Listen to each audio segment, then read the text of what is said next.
Hey guys, it's me, Street Spitzley, and today is Thursday, January 21st, 2021, and I'm sure you guys may have seen about yesterday's events. The inauguration.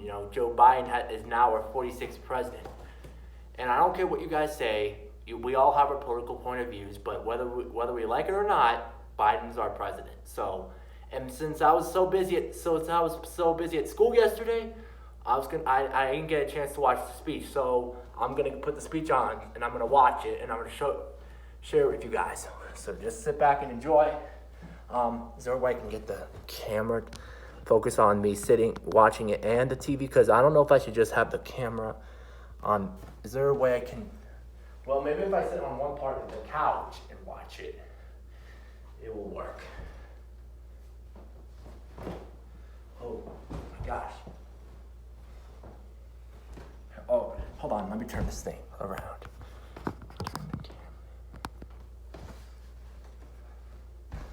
Or actually, you know what? Maybe I'll just sit on this chair. Right here. Here. Is this good? Hold on, let me turn this. Hold on, let me just... Alright. Unless I decide not to... Let me go find it. Hang on, guys. Let me just get it on for you. Let me just get it.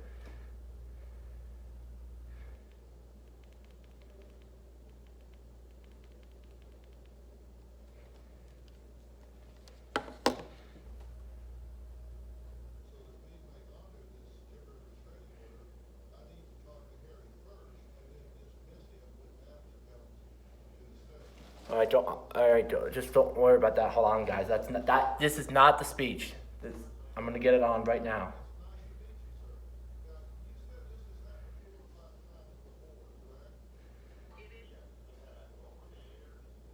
All right. All right. See that? All right. The speech is I'm about to play the speech, guys. So. All right. Here it is. It is now my great privilege and high honor to be the first person to officially introduce the 46th President of the United States, Joseph R. Biden, Jr.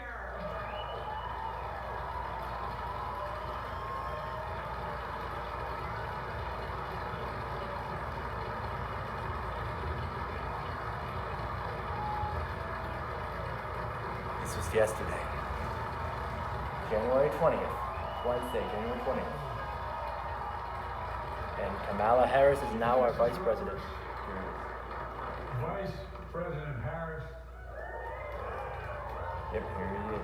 Speaker Pelosi, Leader Schumer, Senator McConnell, Vice President Pence, and my distinguished guests, my fellow Americans. This is America's day. This is democracy's day, a day of history and hope, of renewal and resolve.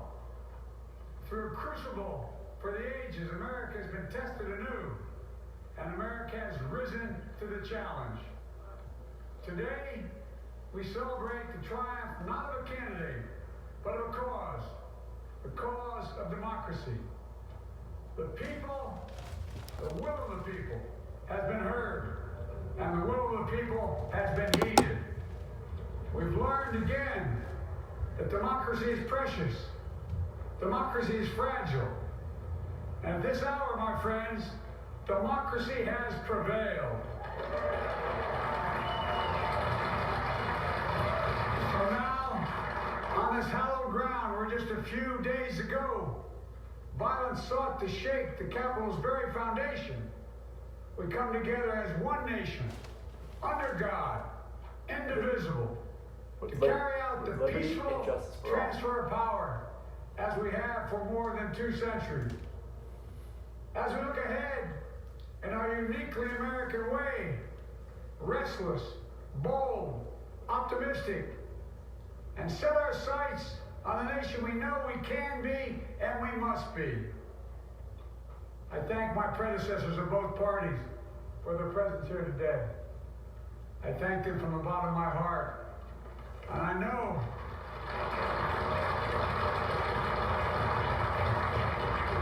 the resilience of our Constitution and the strength of our nation, as does President Carter, who I spoke with last night, who cannot be with us today, but whom we salute for his lifetime in service. I've just taken the sacred oath each of those patriots have taken. The oath first sworn by George Washington. But the American story depends not on any one of us, not on some of us, but on all of us, on we the people who seek a more perfect union. This is a great nation. We're good people. And over the centuries, through storm and strife, in peace and in war, we've come so far, but we still have far to go. We'll press forward with speed and urgency, for we have much to do in this winter of peril and significant possibilities. Much to repair, much to restore, much to heal, much to build, and much to gain. Few people in our nation's history have been more challenged or found a time more challenging or difficult than the time we're in now. Once-in-a-century virus that silently stalks the country has taken as many lives in 1 year as America lost in all of World War II. Millions of jobs have been lost. Hundreds of thousands of businesses closed. A cry for racial justice, some 400 years in the making, moves us. The dream of justice for all will be deferred no longer. A cry for survival comes from the planet itself. A cry that can't be any more desperate or any more clear. And now, a rise of political extremism, white supremacy, domestic terrorism, that we must confront and we will defeat. To overcome these challenges, to restore the soul and secure the future of America, requires so much more than words. It requires the most elusive of all things in a democracy: unity. Unity. In another January, on New Year's Day in 1863, Abraham Lincoln signed the Emancipation Proclamation. When he put pen to paper, the president said, and I quote, "If my name ever goes down into history, it will be for this act, and my whole soul is in it." My whole soul is in it. Today, on this January day, my whole soul is in this. Do not Bringing disrespect this America flag. together, uniting our people, uniting our nation. God I bless ask America. every American to join me in this cause. God bless America, everybody. Don't disrespect the flag, or you're a son of a... Uniting to fight the foes we face: anger, resentment and hatred, extremism, lawlessness, violence, disease, joblessness, and hopelessness. With unity, we can do great things, important things. We can right wrongs. We can put people to work in good jobs. We can teach our children in safe schools. We can overcome the deadly virus. We can reward work and rebuild the middle class and make healthcare secure for all. We can deliver racial justice, and we can make America once again the leading force for good in the world. I know speaking of unity can sound to some like a foolish fantasy these days. I know the forces that divide us are deep and they are real. But I also know they are not new. Our history has been a constant struggle between the American ideal that we're all are created equal and the harsh, ugly reality that racism, nativism, fear, demonization have long torn us apart. The battle is perennial, and victory is never assured. through Civil War, the Great Depression, World War, 9/11, through struggle, sacrifice, and setbacks, our better angels have always prevailed. In each of these moments, enough of us have come together to carry all of us forward. And we can do that now. History, faith, and reason show the way of unity. We can see each other not as adversaries, but as neighbors. We can treat each other with dignity and respect. We can join forces, stop the shouting, and lower the temperature.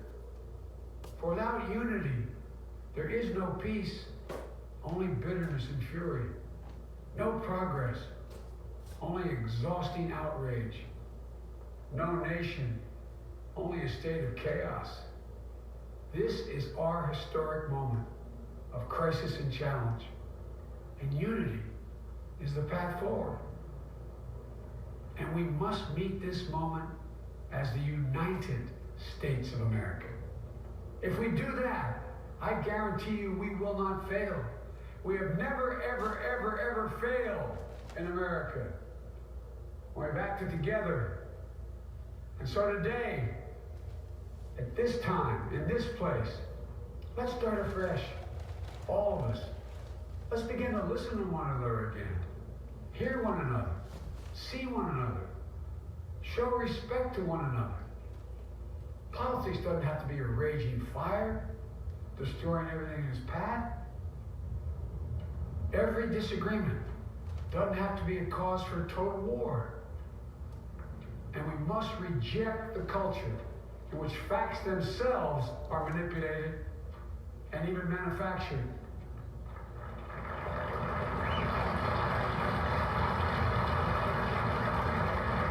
My fellow Americans, we have to be different than this.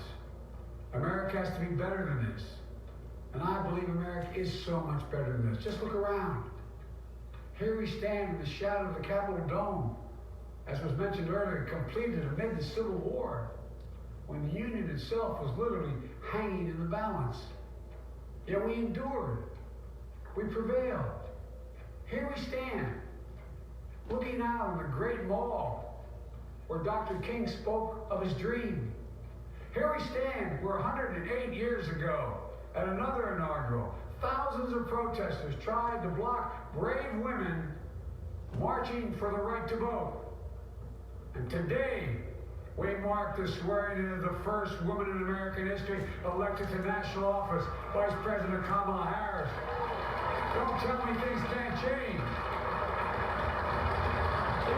Here we stand, across the Potomac from Arlington Cemetery, where heroes who gave the last full measure of devotion rest in eternal peace.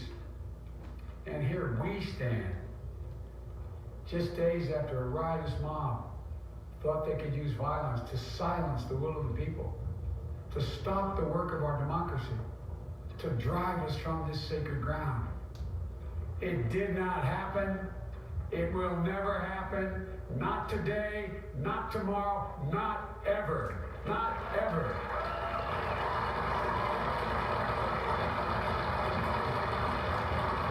We will never disrespect this flag, All period. those who supported our campaign, I'm humbled by the faith you placed in us. To all those who did not support us, let me say this. Hear me out as we move forward. Take a measure of me and my heart. If you still disagree, so be it. That's democracy. That's America. The right to dissent peaceably within the guardrails of our republic is perhaps this nation's greatest strength. Yet hear me clearly. Disagreement must not lead to disunion. And I pledge this to you. I will be a president for all Americans. All Americans. That's right. God And bless. I promise you, I will fight as hard for those who did not support me as for those who did. I ain't talking to you, but you can still fight for me. Thank you for that, man. Many centuries ago, Thank you. St. Augustine, a saint of my church, wrote that a people was a multitude defined by the common objects of their love. defined by the common objects of their love. What are the common objects we as Americans love that define us as Americans? I think we know. Opportunity, security, liberty, dignity, respect, honor, and yes, the truth. Always the truth. Recent weeks and months have taught us a painful lesson. There is truth and there are lies. Lies told for power and for profit. And each of us has a duty and a responsibility as citizens, as Americans, and especially as leaders. Leaders who have pledged to honor our Constitution and protect our nation, to defend the truth and defeat the lies. Look, I understand that many of my fellow Americans view the future with fear and trepidation. I understand they worry about their jobs. I understand, like my dad, they lay a bit wondering, can I keep my health care? Can I pay my mortgage? Don't worry, guys, glitches suck. Thinking about their families, about what comes next. I promise you I get it. But the answer is not to turn inward, to retreat into competing factions, distrusting those who don't look like you, or worship the way you do, or don't get their news from the same sources you do. We must end this uncivil war that pits red against blue, rural versus urban, conservative versus liberal. We can do this if we open our souls instead of hardening our hearts, if we show a little tolerance and humility, and if we're willing to stand in the other person's shoes, as my mom would say, just for a moment, stand in their shoes. Because here's the thing about life. There's no accounting for which fate will deal you. Some days, when you need a hand, there are other days when we're called to lend a hand. That's how it has to be. This is what we do for one another. And if we are this way, our country will be stronger, more prosperous, more ready for the future. And we can still disagree. My fellow Americans, in the work ahead of us, we're going to need each other.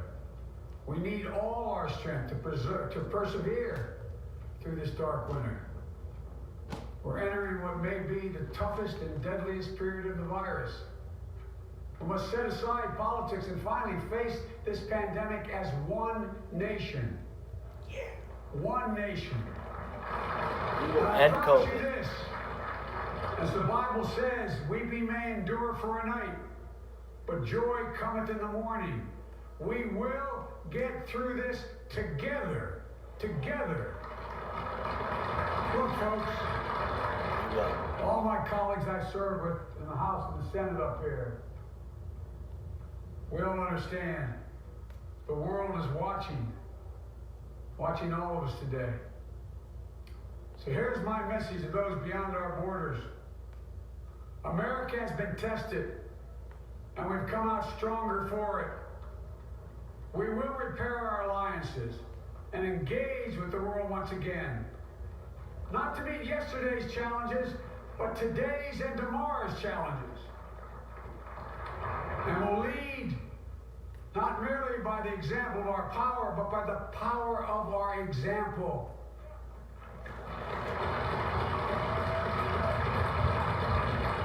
We'll be a strong and trusted partner for peace, progress, and security.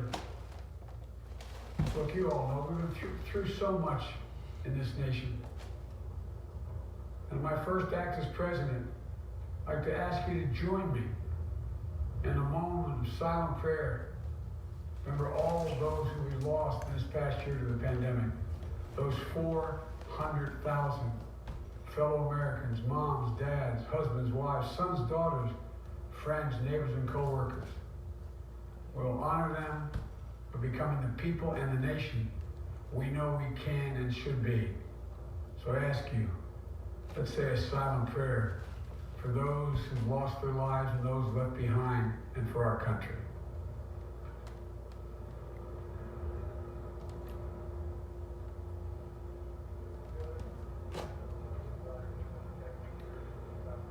Amen. Amen. Folks, this is a time of testing. We face an attack on our democracy and on truth, a raging virus, growing inequity, a sting of systemic racism, a climate in crisis, America's role in the world. Any one of these will be enough to challenge us in profound ways. But the fact is, we face them all at once, presenting this nation with one of the gravest responsibilities we've had. Now we're going to be tested. Are we going to step up? All of us? It's time for boldness, for there is so much to do. And this is certain. I promise you, we will be judged, you and I, by how we resolve these cascading crises of our era. We will rise to the occasion is the question. Will we master this rare and difficult hour? Will we meet our obligations and pass along a new and better world to our children? I believe we must. I'm sure you do as well. I believe we will. And when we do, we'll write the next great chapter in the history of the United States of America, the American story. A story that might sound something like a song that means a lot to me. It's called American Anthem. There's one verse that stands out, at least for me, and it goes like this. The work and prayers of century have brought us to this day. What shall be our legacy? What will our children say? Let me know in my heart when my days are through. America, America, I gave my best to you.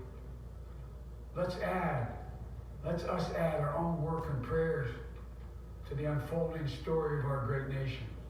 If we do this, then when our days are through, our children and our children's children will say of us, they gave their best, they did their duty, they healed a broken land. My fellow Americans, I close the day where I began, with the sacred oath. Before God and all of you, I give you my word.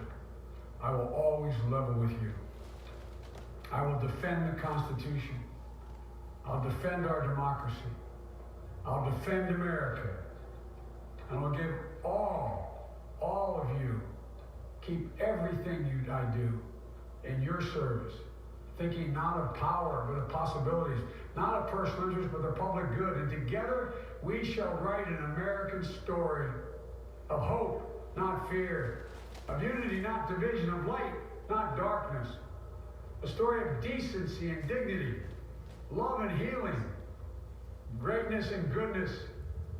May this be the story that guides us, the story that inspires us, and the story that tells ages yet to come that we answered the call of history. We met the moment.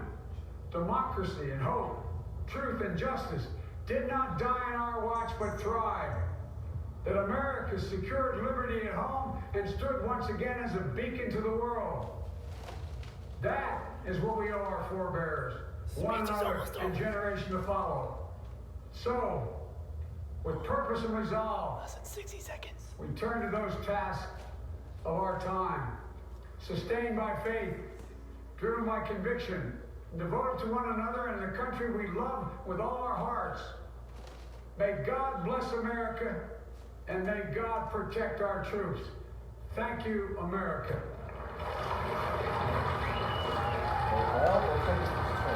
The inaugural address of Joseph Robinette Biden, now 46th President of the United States.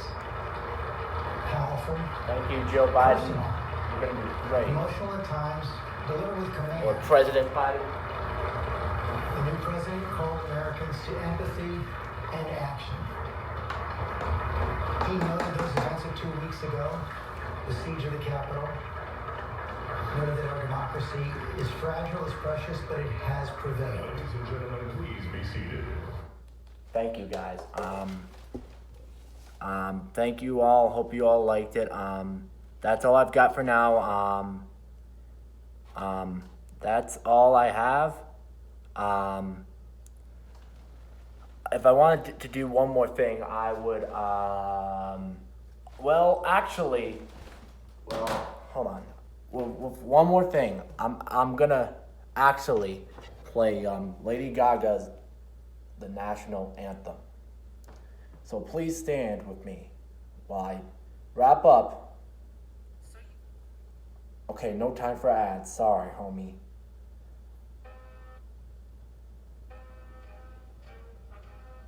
All right. Now, I will present to you with the last thing for today, and then you're good. We're all good. Last thing, last one, this is it. Last.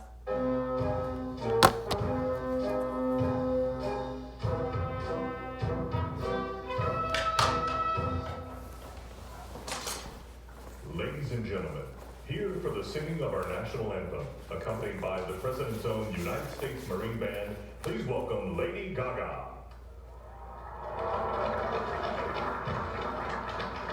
Everybody stand. If you're kneeling, you're a son of a bitch. So stand and show respect to the flag. Lady Gaga in by Lady Gaga standards, a relatively subdued inaugural outfit, appropriate for the moment. All right, here we go. Stand flag.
Thank you, and God bless America. We do not disrespect the flag, period. So thank you all. That is officially it for today. That's all I've got. Thank you all for watching. Remember to please like, subscribe. No inappropriate comments about the video, the president, or the flag of the country. We have our rights. You just saw what Biden just said. We will defend this country. We will stand up to racism. We will stand up to racism. We will end COVID together as our nation. So, subscribe. Thank you for watching. God bless America. Do not disrespect the flag.